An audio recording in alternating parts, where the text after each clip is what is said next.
My parents lied about a medical emergency to steal my wedding fund, to give it to my golden brother, so I took them to court and made them pay for it. Hey Reddit, so I honestly didn't plan on posting this, but watching my parents blow $15,000 of my wedding fund on a luxury honeymoon for my freeloading brother kinda broke something in me. Like I've eaten guilt for breakfast my whole life. But this? This was gourmet betrayal. And somehow, I'm still supposed to play the good son. So yeah, before I lose it and start sending cease and desist letters to my own family group chat, here's the story. So here's some background before we dive into the mess. I, 28 male, am the extra kid. Not by accident or anything, but I might as well have been a utility NPC in the family, because everything growing up was about my little brother. Let's call him Chad, 26 male. Yeah, real name, real guy, real spoiled little prince. I am now married, finally doing all right. But man, if I had a dime for every time I got told Chad's trying his best, I'd probably have enough to fund another one of his honeymoons. And yes, you read that right. We're getting to that part. But let's rewind a bit. See, I was the kid who got "you're older, you should know better." And Chad got, "he's just young, let him be." 2 years younger than me. Not 5, not 10, 2. But somehow he was always too young to be blamed. And I was old enough to be his third parent. Like I was drafted into unpaid big brother babysitting straight out of the womb. When I turned 18 and brought up college, my parents hit me with the budget talk. We can either help you with tuition or your wedding down the line, not both. Okay, cool. I chose school. Took the student loans like a champ, worked part-time, ate cheap noodles, and made it happen.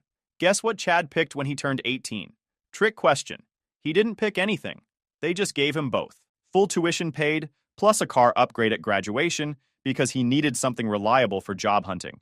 He wasn't job hunting. He was cruising Tinder and skipping early morning interviews. Funny how money was always tight for me, but when it came to Chad, cash popped out of thin air. Loans, favors, whatever. If Golden Boy needed it, they made it work. I didn't complain though. At least not then. I figured if I kept grinding, saving, doing the responsible adult stuff, things would balance out. Spoiler, they didn't. I met my fiance, now wife, about 6 years ago. She's smart, grounded, and actually comes from a family where fair means something. So when we started talking wedding plans, we knew we'd be on our own financially. No problem.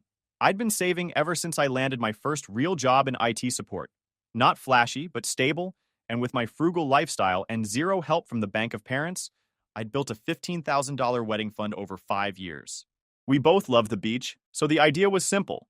Rent a spot by the ocean, good food, good music, few friends and family, just chill vibes. Something beautiful and peaceful before diving into mortgage hell. Now, keep in mind, I never expected my parents to chip in. That would have required them to acknowledge I exist outside of being Chad's backup plan. But I also didn't expect them to actively sabotage me. That's a new low, even for them. I used to tell myself that maybe I was just being dramatic. Maybe they didn't mean to favor Chad. Maybe I was overthinking it when Dad would call me too sensitive after yelling at me for something Chad actually did. What really got to me, though, was how they always dressed it up like I was the stronger one. That's how they justified the imbalance. You don't need as much support. You've always been more responsible. Translation: you're the reliable donkey. Carry the load while we pamper the show pony. Even when I got engaged, the reaction was, "Oh, that's nice.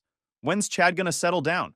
Like, dude, I just handed you a literal wedding invite, and you're still worried about whether Golden Boy's dating someone. My fiance noticed too. Said it felt like we were background characters in my own family story. Still, I didn't hold it against them. At least not outwardly. I figured I'd let it slide until after the wedding.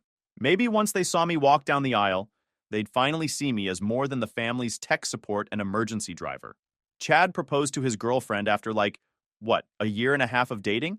No big speech, no ring shopping stress. He just popped the question during some vacation they went on, and my parents acted like he discovered fire. Mom cried like she was watching a Hallmark movie, and Dad toasted with orange juice like it was the damn royal wedding. Meanwhile, when I proposed after 6 years, they just said, "Oh, already?" Like I'd rushed it or something. I didn't know it then, but I was setting myself up for the ultimate backstab. Like if this were a TV show, this part would be titled Foreshadowing: How They Set Me Up Without Even Blinking. Anyway, by this point, I had the beach venue picked out, photographer scoped, caterer on standby, and invites mostly done. Just a few months away. Everything was on track, and for once it felt like I was about to have something nice. Something mine. I should have known better. In my family, if Chad doesn't have something nice first, you don't get to have it at all. That's when the emergency hit. The one that conveniently popped up right as I was finalizing deposits. Just know, if you've ever wondered how far parents will go to keep babying their golden child, you're in for a wild ride. So I'm about a month and a half away from the wedding. Things are tight, but manageable. Then I get a call from my mom. She starts the convo all dramatic, sighing like she's starring in a sad movie. Your dad's not doing well, she says. His diabetes is acting up again, and the doctor's saying it might be serious this time. I'm immediately concerned. Like, yeah, my dad's not exactly Mr. Healthy, but he's also been managing it okay for years. So I ask what happened. She goes on about how he's been getting dizzy, weak, and the doctors are recommending a new medication. But, and here comes the Oscar-worthy moment, it's not covered by insurance, she says, and it has to be imported. We really need your help. Now remember, I'm not rolling in cash. The $15,000 I had, that's 5 years of packed lunches and skipping vacations. But when someone says, Dad might be dying, you're not thinking about wedding venues. You're thinking, crap, okay, how much do you need? She hesitates like she didn't want to ask. 15,000, she finally says. 15,000. Exact number I had saved. Exact dollar. I should have been suspicious, but I wasn't. I mean, what kind of sick human lies about a medical emergency? Parents wouldn't do that, right? Right? Hint. Oh, yes, they would. So I transfer the money the next morning. No drama. Just texted her. Done. Let me know if you need more. Because I'm a good son. Or a sucker. Depends on how you look at it. Couple days later, I drive over to check on Dad. Figured I'd see him hooked to something, or like, barely walking. Dude was watching football on the couch with a giant sandwich and a bottle of ginger ale. Looked pretty alive to me. Oh, the meds are working fast, Mom says. Sure they are. I try not to be rude, but I ask for some paperwork. You know, just basic stuff. Discharge notes, prescriptions, maybe a doctor's summary. Nothing crazy. Mom immediately gets defensive like I accused her of fraud. You don't believe us now? Wow, real nice, she says, acting all wounded. Then she hits me with, it's all digital anyway. They don't give hard copies anymore. And the hospital's portal has been down, so I can't show you anything right now. Sure, Mom. Real convenient how this mysterious glitch lasted for 3 straight weeks. Every time I brought it up, I gave them space at first. Didn't want to be that guy accusing his own mom of faking a health crisis. But at this point, my spidey senses were tingling. Something felt off. I'm not Sherlock Holmes or anything, but I've been around enough nonsense to know when someone's dodging. So I start doing my own mini investigation. Dad hasn't lost weight, hasn't been sleeping extra, still yelling at the TV like usual. And Mom? She's suddenly chipper. No sign of stress. If they were really dealing with imported meds, bills, doctors, where's the chaos? And guess who wasn't visiting? Chad. Golden Boy hadn't even stopped by once. Which again, weird. If I got a call that my dad might be dying from a diabetes complication and needed some rare medication, I'd show up. Chad? Nowhere. So I ask about it. Oh, we didn't want to worry him, Mom says. He's so young and he's just started a new job. He doesn't need this stress right now. Okay, but I need this stress? I thought maybe they were trying to protect him or whatever. But it still didn't add up. So I shoot him a text. He replies 3 days later, with a photo of some fancy mountain resort. Sorry, bro. Been off the grid a bit. We're doing our honeymoon now. Honeymoon? What? Honeymoon? Nobody told me he was on one. Not a word on social media. No family group chat updates. Total stealth mode. So I text back. Wait, I thought you said you were delaying your honeymoon till next year? He calls me. That's when everything came crashing down. Oh yeah, change of plans. Mom and Dad wanted to surprise us. Fully funded trip, man. All Europe, Paris, Venice, Barcelona. We've been living like royalty out here. I ask him, casually, like I'm not boiling inside, how much do you think the whole trip's costing? He laughs. Bro, it's gotta be at least 15, maybe 20 grand. We're not paying for anything. Even the shopping budget was from them. Crazy, right? Crazy. Oh yeah. I hang up after that. Just kind of sat there staring at the wall. I felt like the dumbest person alive. I gave up my dream wedding, our beachside ceremony, the ocean photos, the place we always talked about, and these two just pocketed it for Golden Boy's romantic Euro trip. And now I knew. I knew there was no emergency, no rare drug, no insurance denial. They just looked me in the eye and lied through their teeth, because they knew I wouldn't say yes if they told me the truth. And the worst part? They were right. I wouldn't have helped if they'd said, "Hey, we want to use your wedding fund so Chad can eat pasta in Rome with his new wife." But they knew how to push the right buttons. Mention Dad's health and I'd fold. Every damn time.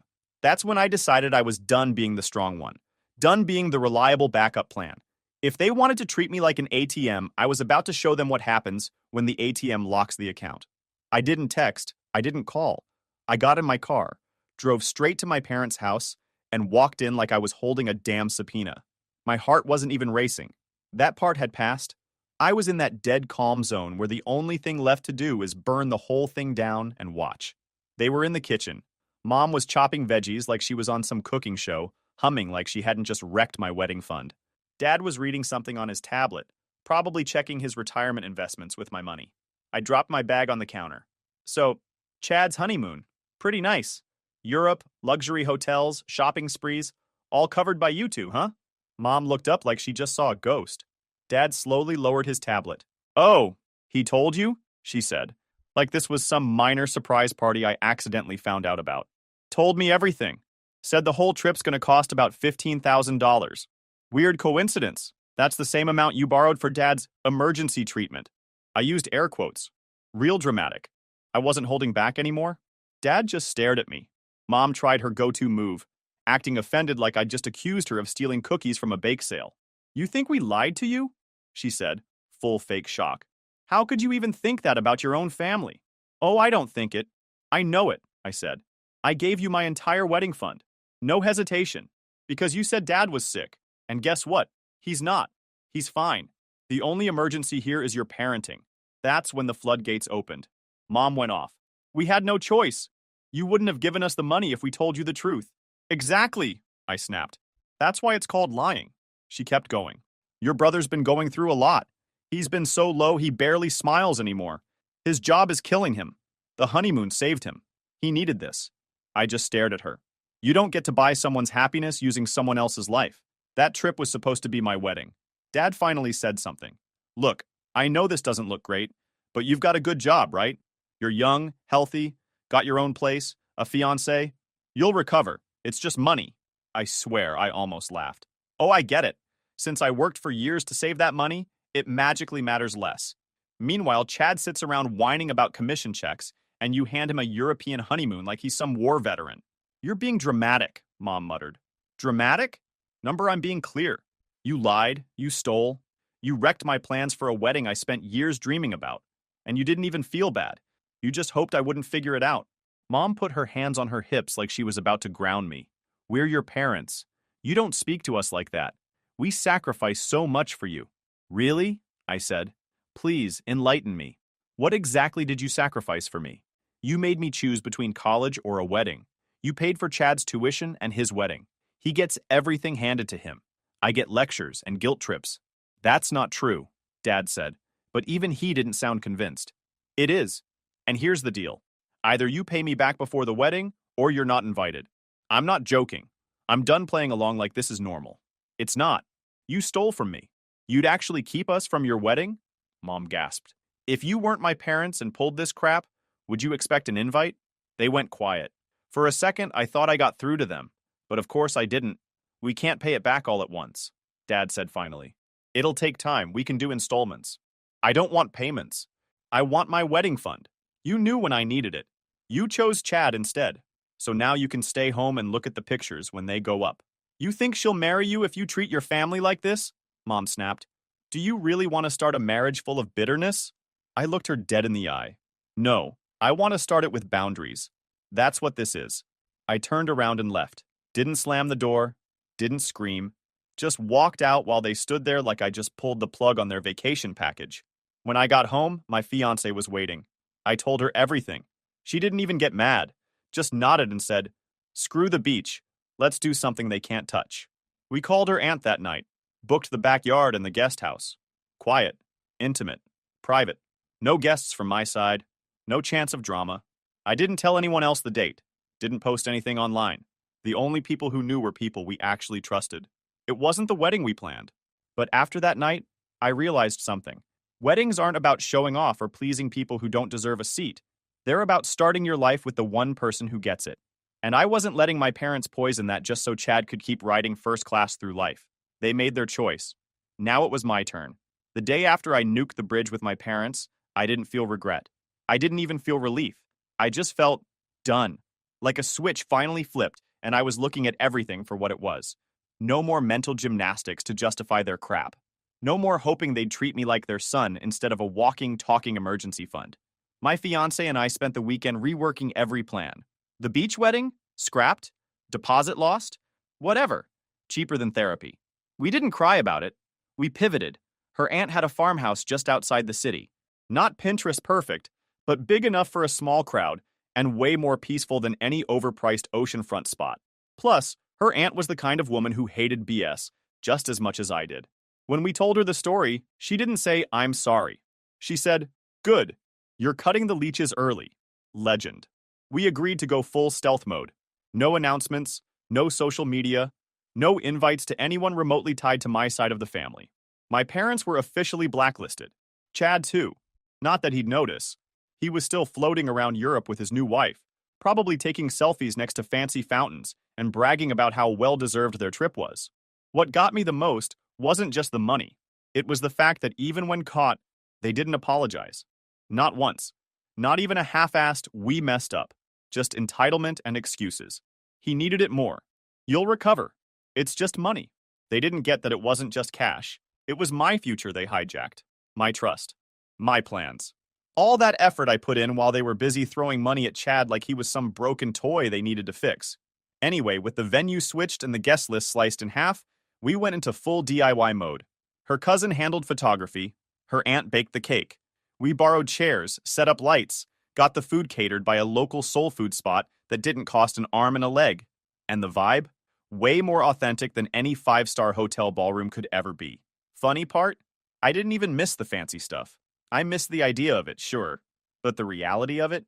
Turns out, not dealing with pretentious family drama was worth more than any stupid chandelier or string quartet.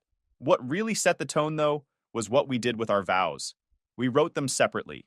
And during the ceremony, right as I was about to read mine, I added something extra. I looked around at the people who actually showed up for me. My wife's family, my few real friends. The people who didn't ask for money, didn't guilt trip me, didn't pull disappearing acts when things got messy. Afterward, we danced in the backyard. It was perfect. No fake smiles, no tension, no "don't say that around mom" whisper warnings. Just peace. I didn't even check my phone until the next morning. Big mistake. Apparently, word got around. One of my wife's cousins posted a group picture from the wedding. Tagged us both. Cue the fury storm. My mom had left 5 missed calls, 2 voicemails, and a 7-paragraph Facebook message that could have qualified as a hate speech essay. Dad just sent a one-liner. "Very disappointed in you." That made me laugh. But the wildest one? Chad, the golden child himself. He sent a text that started with, "Bro, kinda messed up you didn't tell us." And then he hit me with, "If I knew you felt this way, I would have asked mom and dad not to use your money." Yeah, right. You knew. You just didn't think I'd ever find out, and now you're playing dumb like it's your signature move. I texted back, "Cool. Just wire me back the $15,000 and we're even." He left me on red. That week I made things official. I wrote an email to both parents. No insults, no emotions, just facts. Told them they'd stolen from me, lied to me, and that unless the full amount was returned in the next 30 days, I'd be pursuing legal action. I gave them a deadline. They blew it. So yeah, court it was, and that woke them up real fast. Mom called immediately, crying. Not apologizing, crying about how cruel I was. She said I was destroying the family over a misunderstanding, and how I needed to be the bigger person like I always was. Translation: keep being the doormat we can walk on. Dad tried the practical route. "Son, this isn't worth ruining the relationship over." I told him it was already ruined. All I was doing now was getting my stuff back from the people who robbed me and blamed me for locking the door after. They offered to pay me back in monthly installments. I told them I'd think about it, just to buy time. Meanwhile, I got serious. Gathered bank statements. Found the text where mom literally used the word medical emergency. Screenshotted Chad's honeymoon posts with location tags. Dug up the fake excuses about dad's health. I built a timeline and a paper trail so solid you could have submitted it as a Netflix docuseries pitch. And then, just to twist the knife, I reached out to Grandma, the real one, Dad's mom. Sweet, sharp as a blade, doesn't tolerate nonsense. She was furious. I didn't even have to explain the whole story. Just gave her the short version. They lied about Dad being sick and stole my wedding fund to send Chad to Europe. She said, "Oh, hell no." Apparently, she had been sending them money every month thinking they were struggling. She cut them off immediately and told them they were out of her will. Then she called my aunt, who called my cousin, and boom. Within 48 hours, the whole family knew. And here's the kicker. I didn't even have to lift a finger. They torched their own reputation just by being themselves. All I did was stop covering for them. As the days passed, the texts slowed down. The guilt trips turned into silence. The silence turned into panic. I knew they were broke. I knew they weren't expecting to lose Grandma's support. I knew Chad wasn't doing well at work and was probably asking them for more help. But for once, I wasn't the one bailing them out. For once, I watched from a distance as their golden child strategy finally collapsed. I didn't get the big beach wedding, but I got married. I got peace. And I got a front row seat to the unraveling of their golden boy fantasy. After the wedding, I didn't bother replying to their calls or texts. I wasn't going to explain myself again. I'd said what I needed to say, and they'd made their choice. Now I was making mine, but I wasn't just going to block and move on. Nah, I wanted them to feel it, not just in their wallets, but in their reputations. Quiet, clean, and undeniable. They wanted to treat me like a doormat? Cool. But I was done being the soft one. First thing I did? Organize the receipts. Not just the obvious ones. The bank transfer. The text begging for money. The Facebook message from my mom playing the We're Desperate card. I built a full folder, screenshots, dates, captions from Chad's posts that lined up with the exact time they said Dad was bedridden. Even had an old voicemail where Mom literally said the drug wasn't covered by insurance. That one would come in handy. Then I found the gem, a screen recording of Chad's voice memo from a couple weeks back, where he casually said, "Yeah, man, we didn't pay a thing. Flights, hotels, shopping, all taken care of by Mom and Dad. They really went all out." He sounded proud. I sounded stupid for ever trusting any of them. I backed up everything. Google Drive, USB, even emailed it to myself. Not because I was paranoid, just methodical. I wasn't letting these people weasel out of this like they had with everything else their whole lives. Next move? Insurance. I knew the lie started with a medical sob story. Dad's health is crashing. Rare drug. Urgent treatment. Not covered by insurance. That's what Mom had sold me. So I contacted their provider, anonymously, of course, and filed a fraud tip. Nothing fancy. Just described the situation, listed the approximate date of treatment, and noted that the money had actually been used for non-medical purposes. Gave them enough details to investigate without putting my name on it. Even if they never filed a claim, the fact that they used that excuse with me made me think they might have used it on paperwork or taxes too. Worth flagging either way. A week later, I got a letter forwarded from Grandma's house. Yep, I used her as a fake return address. Insurance confirmed the case was under internal review. If they'd filed any reimbursement or used that excuse for tax deduction, they were going to get hit. Even if it wasn't criminal, it'd still flag them in the system. Higher premiums, flagged policy, possible fines. They'd never see it coming. While that was cooking, I decided it was time to stop protecting their image with the rest of the family. Up until now, I'd avoided airing the dirty laundry. Didn't want to be that guy dragging personal drama into the group chat. But they clearly didn't care, so why should I? I started small. Replied to a cousin's message congratulating us on the wedding. Said something like, "Thanks. Wish my side of the family could have been there, but some people chose to fund a European vacation instead of showing up for their son's wedding." Wild, right? Didn't name names. Didn't have to. Word spread fast. Aunt Sylvia called the next day, fuming. Not at me, at them. Turns out my parents had borrowed $5,000 from her last year claiming car repairs. Now she was connecting the dots. Said she was cutting them off permanently. Then Grandma called. "I swear, this woman might be the MVP of this entire operation. I always had a bad feeling about how they treated you," she said. "But I didn't realize they were stealing from you." I gave her the short version. She gave me the full reaction. Disowned them from her will, officially. Called every sibling she had and told them exactly why. She was done. And she made sure everyone knew it. Meanwhile, Chad was busy pretending like nothing was wrong. He posted a back-to-the-grind selfie on LinkedIn, acting like some seasoned pro returning from a high-level business trip. I couldn't help myself. I made a burner account and sent an anonymous tip to his company's HR department. Included screenshots of his Instagram stories from the trip, date stamped, and pointed out that he had apparently taken emergency family leave during that exact window. It took about 2 weeks, but I heard through the grapevine that things got complicated. Apparently, HR had questions. And Chad? Not great with questions that require consistent answers. He got pulled in for multiple meetings, lost a major client, ended up getting moved off commission for probationary monitoring, which, if you know anything about sales, is a death sentence. He'd told them he needed time off for a family medical emergency. Turns out HR doesn't love it when you lie and then post gondola selfies in Venice and their perfect honeymoon photos. One of them ended up getting forwarded in a private wedding planning group chat my wife's cousin is part of. Not posted publicly, just shared casually like, look at this couple's Europe trip. Goals. Someone in the group happened to recognize Chad and messaged my wife directly. Like, wait, isn't this your brother-in-law? Thought your husband paid for the wedding? My wife just replied with a thumbs up emoji and moved on. She didn't even have to explain. The group figured it out. And of course, screenshots made their way back to me.